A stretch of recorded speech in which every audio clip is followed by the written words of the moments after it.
ನಿಮಗೆ ಜನಗಳಿಂದ ಬೆನಿಫಿಟ್ ಆಗುತ್ತೋ ಇಲ್ವೋ ಗೊತ್ತಿಲ್ಲ. ಆದ್ರೆ ನೀವು ತಂದಿರ್ತಕ್ಕಂತಹ ರತ್ನಗಳು ಉಪರತ್ನಗಳಿಂದ ಖಂಡಿತವಾಗಿಯೂ ನಿಮ್ಗೆ ಬೆನಿಫಿಟ್ ಆಗೇ ಆಗತ್ತೆ.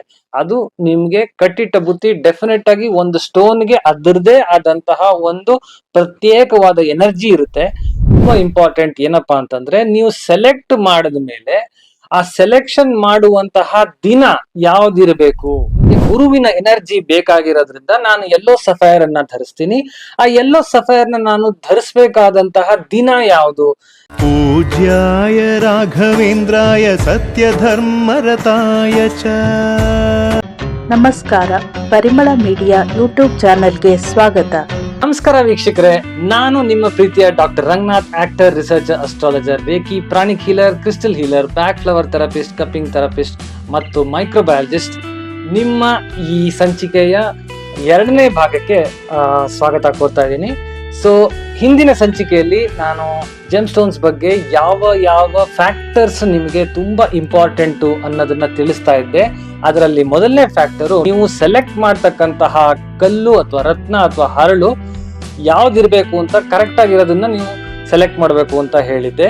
ಸೊ ಸೆಕೆಂಡ್ ಪಾಯಿಂಟ್ ತುಂಬಾ ಇಂಪಾರ್ಟೆಂಟ್. ಏನಪ್ಪಾ ಅಂತಂದ್ರೆ, ನೀವು ಸೆಲೆಕ್ಟ್ ಮಾಡಿದ ಮೇಲೆ ಆ ಸೆಲೆಕ್ಷನ್ ಮಾಡುವಂತಹ ದಿನ ಯಾವ್ದಿರಬೇಕು. ಸೊ ಇವಾಗ ನಮಗೆ ಗೊತ್ತಾಯ್ತು, ಕನಕ ಪುಷ್ಯರಾಗ ನನಗೆ ತುಂಬಾ ಚೆನ್ನಾಗಿ ಸೂಟ್ ಆಗುತ್ತೆ. ಅದನ್ನ ನಾವು ಯೆಲ್ಲೋ ಸಫೈರ್ ಅಂತ ಕರಿತೀವಿ. ಸೊ ಆ ಯೆಲ್ಲೋ ಸಫೈರ್ ನನಗೆ ಗುರುವಿನ ಎನರ್ಜಿ ಬೇಕಾಗಿರೋದ್ರಿಂದ ನಾನು ಯೆಲ್ಲೋ ಸಫೈರ್ ಅನ್ನ ಧರಿಸ್ತೀನಿ.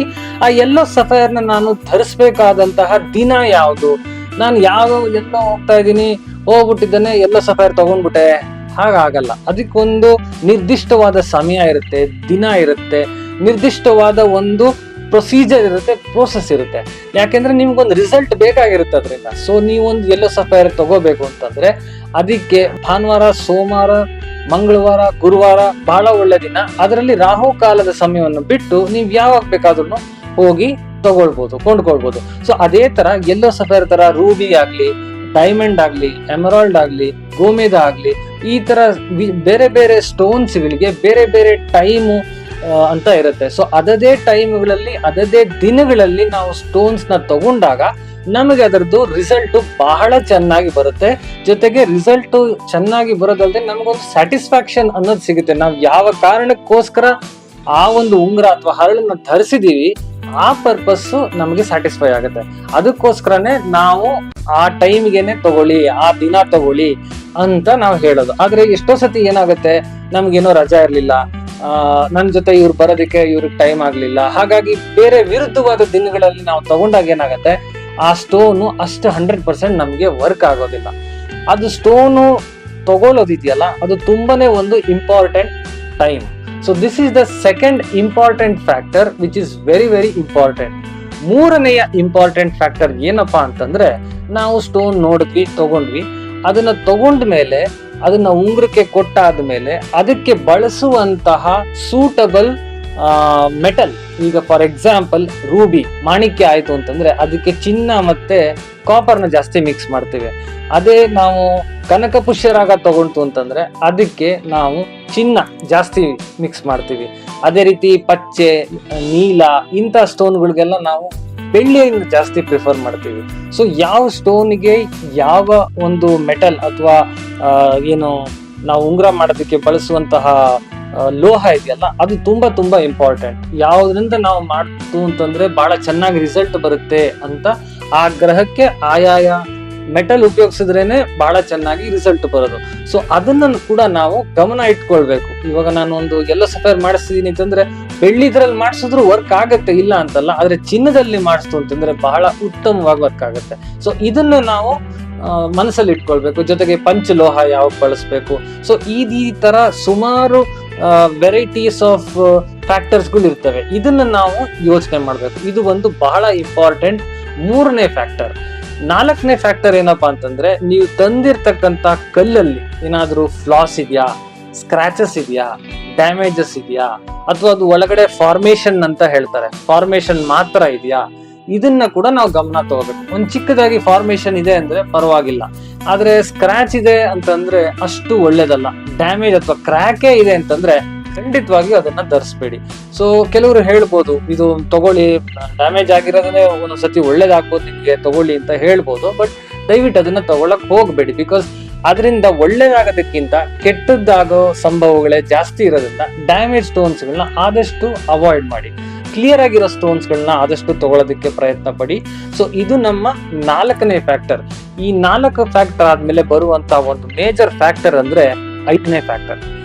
ಈ 5ನೇ ಫ್ಯಾಕ್ಟರ್ ಅಲ್ಲಿ ಏನಪ್ಪಾ ಅಂತಂದ್ರೆ, ಒಂದು ಸ್ಟೋನ್ ಮಾಡ್ಸಿದ್ದೀರಾ, ಒಂದು ಉಂಗ್ರವನ್ನ ಮಾಡ್ಸಿದ್ದೀರಾ, ಅಥವಾ ಒಂದು ಪೆಂಡೆಂಟ್ ನ ಮಾಡ್ಸಿದ್ದೀರಾ, ಅಥವಾ ಒಂದು ಬ್ರೇಸ್ಲೆಟೇ ಮಾಡ್ಸಿದ್ದೀರಾ, ಅಥವಾ ಇನ್ನೇನೋ ಒಂದು ಲಾಕೆಟ್ ತರನೋ ಏನೋ ಒಂದು ಮಾಡ್ಸಿದ್ದೀರಾ, ಅದನ್ನೆಲ್ಲ ಮಾಡಿ ನಾವು ತಂದು ಹಾಕೊಳ್ಬೇಕಾದ್ರೆ ಧರಿಸುವಂತಹ ಪ್ರಕ್ರಿಯೆ ಇದೆಯಲ್ಲ, ಅದು ಮೋಸ್ಟ್ ಇಂಪಾರ್ಟೆಂಟ್ ಪಾಯಿಂಟ್. ಆ ಪ್ರಕ್ರಿಯೆ ಬಂದ್ಬಿಟ್ಟು ನಾವು ಬಹಳನೇ ಒಂದು ಕ್ಯಾಲ್ಕುಲೇಷನ್ ಮೇಲೆ ಸೆಲೆಕ್ಟ್ ಮಾಡ್ಕೋಬೇಕು. ಫಾರ್ ಎಕ್ಸಾಂಪಲ್, ಈಗ ನಾನು ಡೈಮಂಡ್ ವಜ್ರವನ್ನ ನಾನು ಧರಿಸಿದ್ದೇನೆ.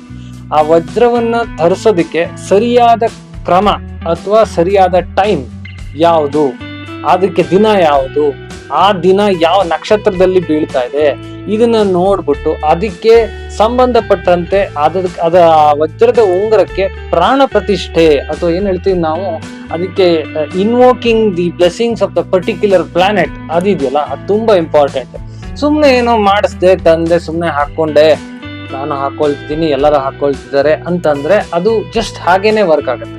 ಆದ್ರೆ ನಾವು ತಂದು ಅದಕ್ಕೆ ಒಂದು ಪ್ರಾಣ ಪ್ರತಿಷ್ಠೆಯನ್ನ ಮಾಡಿ, ಆ ಗ್ರಹದ ಒಂದು ಪೂಜೆಯನ್ನ ಮಾಡಿ, ಆ ಗ್ರಹಕ್ಕೆ ಸಂಬಂಧಪಟ್ಟ ಮಂತ್ರಗಳು ಹೇಳಿ, ಆ ಗ್ರಹಕ್ಕೆ ಸಂಬಂಧಪಟ್ಟ ಒಂದಷ್ಟು ವಿಚಾರಗಳು ಮಾಡಿದಾಗ ಮಾತ್ರ ನಮಗೆ ಆ ಗ್ರಹದ ಸಂಬಂಧಪಟ್ಟ, ಆ ಸ್ಟೋನ್ಗೆ ಸಂಬಂಧಪಟ್ಟ ಬೆನಿಫಿಟ್ಸ್ ಮತ್ತು ರಿಸಲ್ಟ್ 100% ಸಿಗುತ್ತೆ.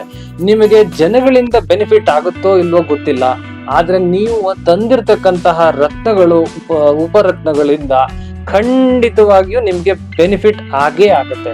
ಅದು ನಿಮ್ಗೆ ಕಟ್ಟಿಟ್ಟ ಬುತ್ತಿ. ಡೆಫಿನೆಟ್ ಆಗಿ ಒಂದು ಸ್ಟೋನ್ಗೆ ಅದರದೇ ಆದಂತಹ ಒಂದು ಪ್ರತ್ಯೇಕವಾದ ಎನರ್ಜಿ ಇರುತ್ತೆ. ಆ ಎನರ್ಜಿನ ನೀವು ತಗೊಂಡು ಬಂದ ಮೇಲೆ ಯಾವ ರೀತಿ ಉಪಯೋಗಿಸ್ಬೇಕು ಅನ್ನೋದನ್ನ ನಾನು ಮುಂದಿನ ಸಂಚಿಕೆಗಳಲ್ಲಿ ತಿಳಿಸ್ತಾ ಹೋಗ್ತೀನಿ. ನಮಸ್ಕಾರ. पूज्याय राघवेन्द्राय सत्यधर्मरताय च.